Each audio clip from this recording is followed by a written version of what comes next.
For a long time now, I have really wanted to focus on spiritual content. And so I'm going to get back to that. That's my roots. That's what I feel like I should be doing mainly. And this includes like deep philosophy and stuff. So I want to talk about an experience I had in the redwood forest talking to a tree and the tree talking back to me. To me, the redwoods, specifically the Jedediah Smith National Redwood Forest, is a very magical place, probably the most magical place on earth. I drove all the way out there and it was 14 hours straight. I get there in the dark. There's this most beautiful dirt road that nobody knows about, and it goes right through the heart of the most ancient, gigantic redwoods. And you get out of the car, and the air is balmy, and it smells like tree frogs. And you can smell the ocean, you can smell the mist of the forest, and it's just the air is so thick and delicious. And I park my truck, and I take off my shoes, and I walk back into the forest barefoot. And I'm going through a divorce, and I'm in a lot of pain, and I stand inside of a grove of gigantic redwoods, and there's like 5 of them, like fingers. And I stand next to one, and I have my feet, my bare feet on the mossy forest floor, and I run my fingers up the moss of the redwood tree, and I just sit there and connect for a couple minutes. And I start to talk about all my problems and my fears, and I'm sobbing, and I'm talking about, you know, all sorts of things. And I share my heart with the forest, who I felt very much was listening. I feel a lot of consciousness with those trees. By the way, I've also talked to a redwood tree before this. So that was a couple of years ago.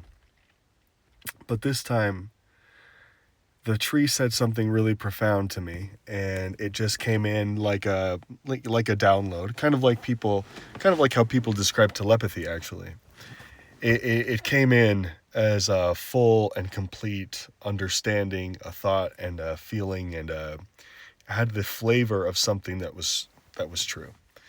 And it says to me, "You are absolutely welcome to come, and we love that you're here. There is healing here, and you are absolutely welcome to heal, and we will support you and be with you here. But also," and they said, "this is not any type of reprimand, because everything you're doing is perfectly appropriate. You are allowed to lean on others, and we allow you to lean on us. We have no problem with being leaned on at all." But they said, "For your own understanding and personal health," they said, "we want you to know that you are also a mighty redwood tree. And you have your own roots and your own trunk." They talked a lot about the trunk. There was a lot of imagery of me having my own trunk and roots that reached just as deep as theirs and pulled up just as much nutrients and understanding and life, that just as much as any other living thing. That I am a natural thing here, and that I have my own profound connection to consciousness and to this universe. And if I need things, I can lean on them, and that is fine, and they have access. But I don't need things from them necessarily, because I also have access. And so they told me to stand in my trunk and be in my roots. And it was such a profound moment, and such a, I guess, vote of confidence from these giant towers of wisdom, these temples of wisdom that are these ancient trees. It was such a vote of confidence from them, such a compliment almost, that they would regard me as like something that is just as strong and connected as they are.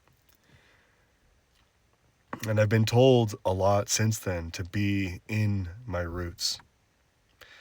And so anyway, that was a really, really special moment for me. I don't get many of those, but just wanted to share that one. So yeah, I'll talk more about other messages. I've had, I think, 3 total communications with trees, and each one of them is like that. Each one of them. The first one, I'll make another TikTok about that because that was just as profound. All right, bye-bye.